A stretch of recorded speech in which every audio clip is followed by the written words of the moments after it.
Ay, magandang umaga po. Oh, magandang umaga naman po. Kakainip ko, sino? Okay nga eh. Kaya kwentuhan muna tayo. Kaya nga, sige. Alam mo ba, ang Panginoon ay nagkataong tao yan? Sabi nga, pa wala masalam sa theology Sinubukan niya ang mga tao na kung ito ba ay mabait sa kanya. So, nung nagkatawang tao siya, nakapagdaan siya sa naggagawa ng bahay. Ano unang panahon? Oo, naggagawa sa ng bahay. Sabi niya, pwede ba ako magtanong? Saan napapapunta rito yung ilog na magdalasan na hindi sa pinapansin? Hindi sa pinapansin ng kapitero. Doon. Alam mo, may ginagawa ako. Doon. Ganyan ba kayo ganyan ka magsasagot? May ginagawa ko. Mula ngayon, ang trabaho mong yan, hindi ka asenso habang buhay kang karpintero. Sabi nyon si Jesus? Yung Panginoon. Sige. Di, balis na. Yung naging habang buhay na karpintero yung ito na.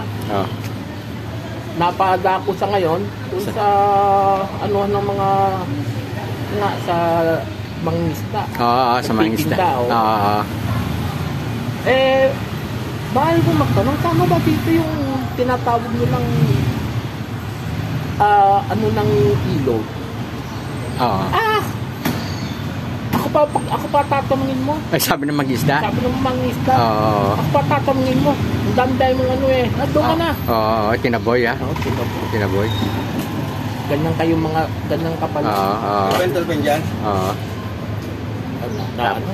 Tapos? Ay, bigay mo muna kay Consit na pabalo yun eh. Tapos sabi niya,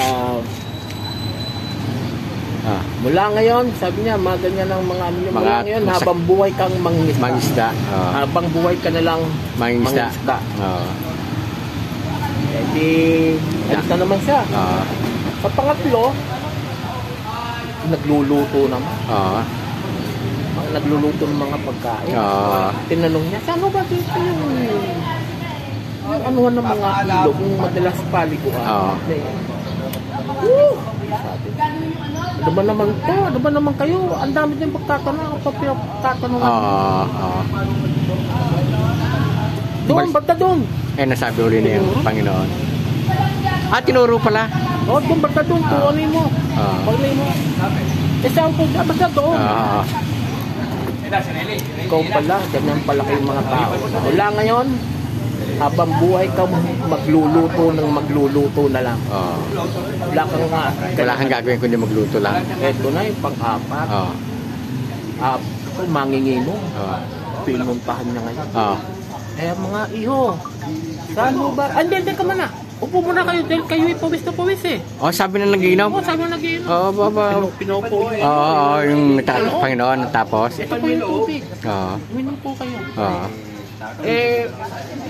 Ako nga, uhaw eh. Saan ba punta nyo? Doon sana sa ilog na paliguan? Paliguan doon eh.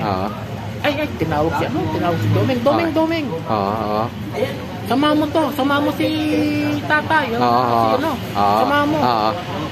Ano mo sa ilog na paliguan? Napaka-bait na naman. Tama. Mula ngayon, araw-araw lagi kayong iinom ng alak. Ako tinulungan nyo mula ngayon, lagi kayong iinom. Magsasawa kayo sa alak. Sabi nga po, tuwa yung mga iinom. Ayun, gano'n. Ayun lang yung may kakwento. Salamat. Salamat po.